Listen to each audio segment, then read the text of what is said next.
Hi there once again. Great to have you with us. This is Leading Edge. I'm your host, Jeff Smith. The sound of professional basketball is getting louder in Toledo.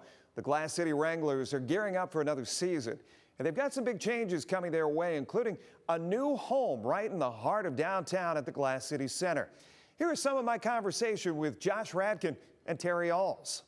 A lot of these guys are only fractions away from potentially playing in the NBA, and so we're giving people more opportunities to continue or even start their professional career, opportunities to go overseas to chase their dreams, and to continue to be role models in the community. And so, it's been a lot of fun and a lot of work, but I wouldn't change anything for a moment right now. Talk a little bit about the process of getting the Glass City Center as a venue. It was a strategic plan to make sure we had a really good product with the game of basketball, which, after a year, I saw that the talent was really good, right? And so then the next step was, how do we have people at our games that are having fun while watching the game of basketball and then the environment? And so we started implementing these different family fun activities, getting the fans involved, dancing with our mascot. Our mascot got awarded Mascot of the Year out of 35 different professional teams across the nation. Then we got invited to play these big teams in Canada that were playing in sizes of the Huntington Center, the Glass City Center. So we saw the end game where we wanted to be, and that just made me it just made me understand that we are moving in the right direction with a league, with a product that we could offer to the greater Toledo area. And the only thing that we need to do was to be downtown, to make it more of a professional sport, a professional event. But we strategically planned this for a 10-year plan. But here we are 5 years later, because of all the growth that we've seen in the community, all the things that we do outside of the game of playing basketball is all contributed to the growth within a tremendous amount of time. I wanted to talk about that community element to it, but I also wanted to talk about the one thing I noticed when I went on the website, sponsorship after sponsorship after sponsorship. I mean, you guys have gotten a lot of support, and I'm sure a lot of it is on you as well to go out and sell this product. The sponsorships are them seeing the results of our growth, them seeing the fan engagements, them seeing the stuff that we do in the community other than just playing basketball. And so, majority of our sponsors are all local sponsors that are invested into the community, which means they want to invest into us as well. And we're getting the results. We're getting people at the games. We're getting more exposure on social media. We're getting people jobs, opportunities to go overseas, and so their investment has a really good return. Terry, talk a little bit about, I want you to talk community engagement. You've been involved in so many organizations, and you kind of create that element of people being bigger than themselves, right? So that's important for the players to see that. But also, I saw you guys have a tryout coming up. How are you finding talent? How are you going about recruiting talent? So we just had a tryout. So we ever since we've announced our Glass City as our home venue, we've had people call us. We've had a couple guys that we're bringing back from last year's team, but everybody wants to. I think they see the upward trajectory of where we're going. So we've had guys from overseas calling, hey, I'd like to come try out. We've got an open run coming up this Sunday. We got a few guys that we're going to take a look at as well. They want to be a part of what we're doing. I think when we're at high school venues, it's kind of hard to see where we're going. Now that we're in a professional venue, I think people are really kind of latching on. Hey, these guys are for real. The Mud Hens, the Walleye, the Wranglers. We're all downtown.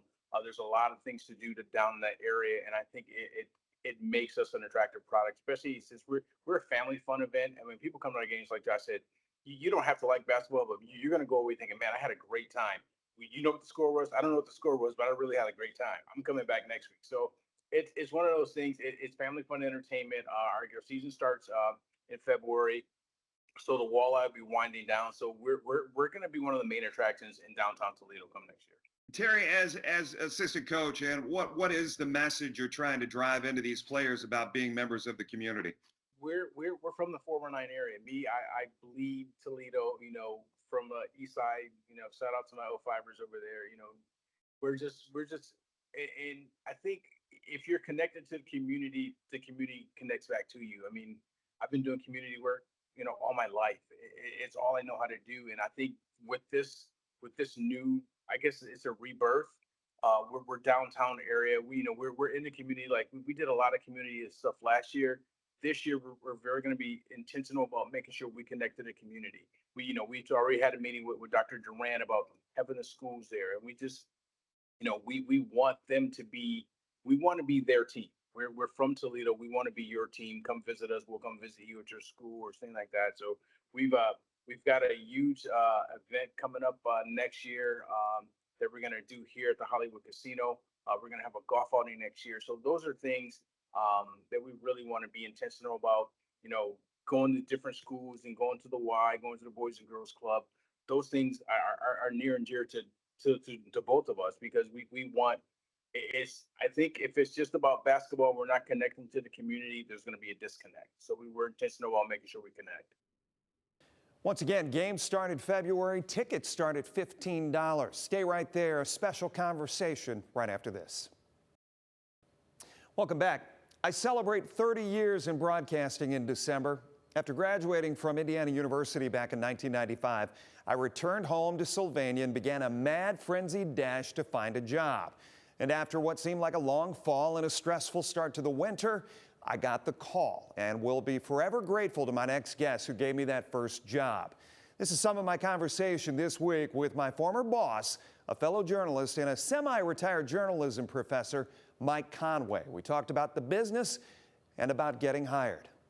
You find the best talent you can at the moment that you have the opening. So the key with television and most media jobs that some people in other careers may not understand is there's no, that you don't work ahead. You don't have any time to plan ahead. You wait till someone leaves, then whoever you've been looking at on tapes, and that's how it was back in that era. So you're kind of always thinking, what's the best talent I've seen that I might be able to work here, and how would they fit? Could they handle a specific job?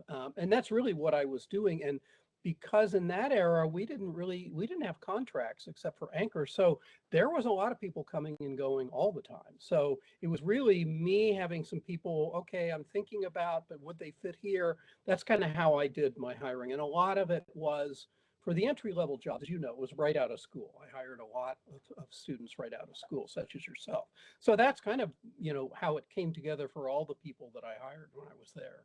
That small market experience, while it was so valuable to us, there was no way I was ready for Toledo right out of school. However, that's not the case anymore, right? And with you being a professor for so many years, when did you see the tide start to turn? To me, it's been a constant kind of economic battle. I would put it back into even before you came aboard. I kind of watched it because my career started in the 80s when in television, and you could kind of see that the money was there for the advertising, but the idea of having a big staff, station owners didn't want to do that because, of course, paying a lot of people, that's a lot of money. So it's kind of been this, as people have gotten other opportunities to watch news through cable news and satellite and online, it's a smaller pie of the people who are watching TV or dealing with local TV online. So it's kind of it's the economic pressures of what one can afford. So I've certainly seen that, and it's wonderful for the students, I guess, those who are able to jump into some much bigger markets than you and I could when we got out of school. But I don't know that it's the best recipe for our viewers, et cetera. Nothing against anybody who gets hired. It's just, as you said, you've got to get a little seasoning. You can do a lot in college, but you need some seasoning and some perspective as you go through the career. One thing people have never been able to wrap their mind around, whether it be emails that you get, letters, still snail mail that you receive, is that the training ground exists, right?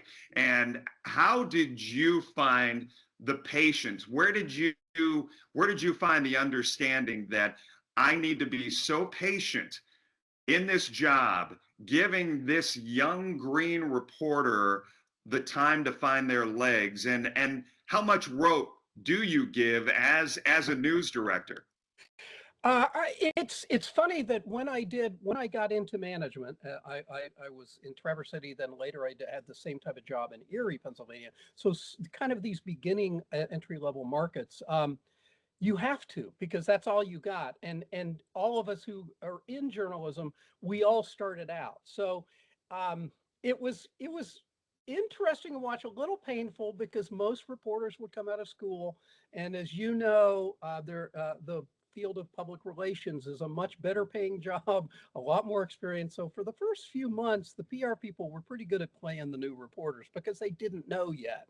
Not that the stories were wrong, it's just that it was easier to shape. And then you started to see when the good reporters started to get it. They were always doing good journalism, but they're putting more perspective. And there really is no, other than learning, there's no other way. If you're moving like you did to an area you'd not been to before, there's no other way than to just throw yourself in it and go after it. There's no way you can have the experience of somebody who's been covering a town for 20 years when you just walk in the door. You just have to learn it as you go. And that's what we all did. What did you see in me that you thought this kid has a chance, right? Maybe not a great chance, but he's got a chance.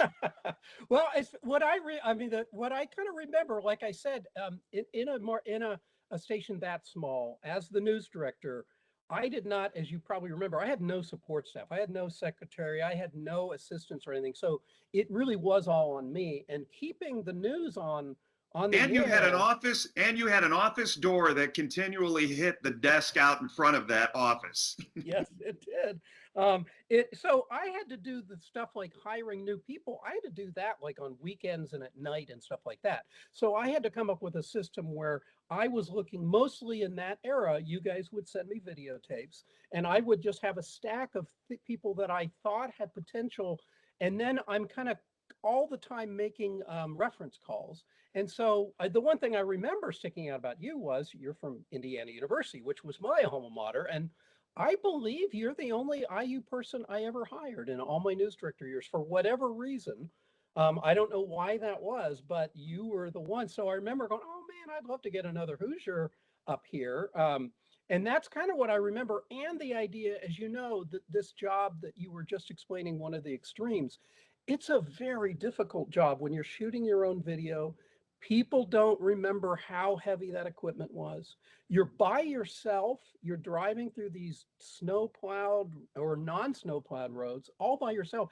I was nervous as a boss that I'm putting you in danger, but sadly, that was the job. It was like, I remember one person who I think was in your job before you, and there was a horrible accident on 75, and it's whiteout conditions, and the person said, well, how do we get video of that?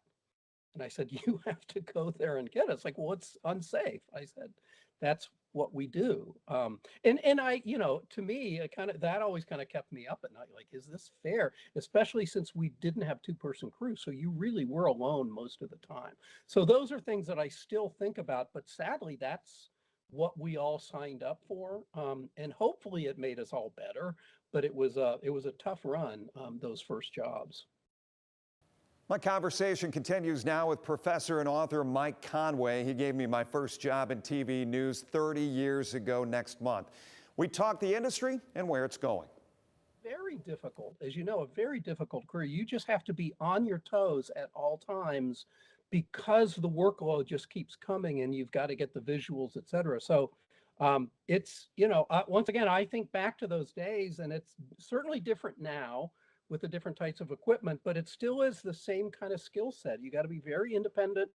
You got to be ready to kind of handle whatever gets thrown at you. And, the idea of not having a story at the end of the day is not an option. Something has to come out of the day because we didn't have that deep of a bench of people doing stories.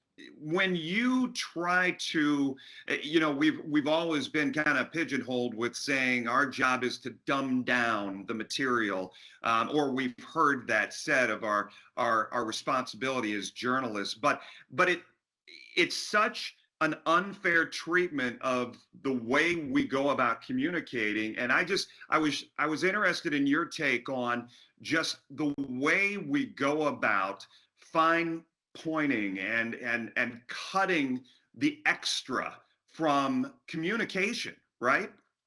It's a couple different things. I mean, my thoughts on that. Once again, I used to talk about that a lot. This idea of dumbing down the news. In reality, those of us with great mentors, they always flipped it and said it the other way. The thing with television, especially in the old broadcast era, but even today, there's almost nobody who's going to go back and watch your newscast a second time, right? They either catch it live or if they record it or whatever, you've got to make it so clear on the first run through. That's not how it is when you read online. If it's a really long silly sentence that goes on too long, you just read it a second time to get the sense. And in what you do, it has to make sense the first time around. So to me, it's not dumbing it down. It is a very hard skill to communicate on a level that everybody can follow through all sorts of different kind of how much education you have and how closely are they paying attention to what you're saying. You have to make it as crystal clear. I think that's one of the hardest ways to communicate there is. I don't think many people are good at that. So I say it is a very egalitarian way to tell the news, because you're not just talking, something you've probably heard me talk about. It's kind of like a reporter in the morning. It's like if you're in college, the story you're handed, you may know nothing about, and you've got a little bit of information, and it's like getting the syllabus in college. And then by 6 o'clock, I mean, in the old days, you have to be an expert. You have to have found the experts. You have to tell a story that the experts will say was legitimate. And the people who don't care at all about this issue maybe pay attention enough to go, how does this affect me? That is very difficult communication. So I never would put it as dumbing down. To me, it's like you're being lazy if you're writing in such a way that I can't understand it. And I had the same trouble in the academic world. Anybody who remembers reading their textbooks and things, they had kind of a thing about writing very obtuse big words. And I'm like, that doesn't, all that does is you're just cutting people out who don't know what those words mean. And that's not communication. That's kind of trying to act like I'm smarter than you. So I will always argue that it is the hardest way to communicate, and it takes a lot of time to know how to write that way. So I'm 30 years in. We are transitioning right now, Mike. As you know, the TV audience has dwindled. We are trying as best we can to reach people as best we can on these bad boys that everybody's got their side holster. I'm wondering where you see things kind of trending, where you see things going. Well, I think, and first of all, I did want to make sure I say this while we're talking, because of your unique experience and how lucky your viewers are. It's very rare the way the business has gone to have someone who's from an area 30 years later still working in the area where you grew up. So that means so much because of the way you can handle stories, because it's your home base. You worked up here, of course, but that is it's just it doesn't happen as much as it should. So I hope the viewers understand that the 30 years of experience and the area that you're from, that really ties together. And that's kind of when local television news really works, when you can have people who know the area inside and outside. They won't get played as much. So that's one of the things I kind of wanted to make sure people who are watching your newscast or watch the podcast. In terms of where it's going, um, the biggest frustration, I would say, having been on the teaching side of it now, is the Well, I guess for-profit. let me ask it this way: did you get questions in class? And by the way, I appreciate you saying what you did. I do hold that fast. It is important to me, um, as far as being from this area and working in this area. But did you get those questions those last few years from students who were like, "I don't know if I should go into this industry"? Usually, it really, even though everything changes, I will still go back that it is still a very unique career, and it's harder now. I would say in a lot of ways, and I'm not in the newsroom, you are. It's harder now, probably in some ways than it was in our era. So much more. So it's really been, it's a certain person that's going to jump into that opportunity. And really not a lot of people go into broadcast journalism or, video journalism, whatever we want to call it now, because it requires so many skills and, physical activity if you're a reporter, photographer.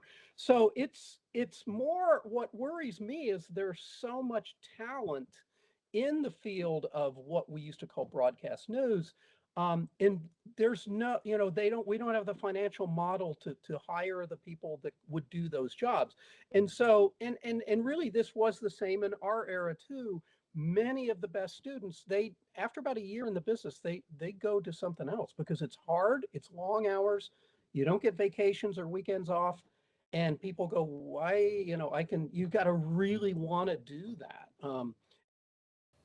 Welcome back. Conway went on to say that broadcast journalism, in his opinion, is one of the last bastions left of communications.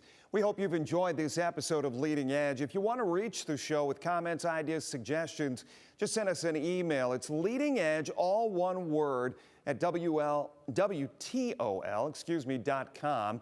We're going to get all of the conversation with Mike Conway up online. You can check it out on the WTOL 11 YouTube page. Thank you so much for joining us. Also, check out my social media accounts. Until next time, great to have you with us. Listen, learn, and lead.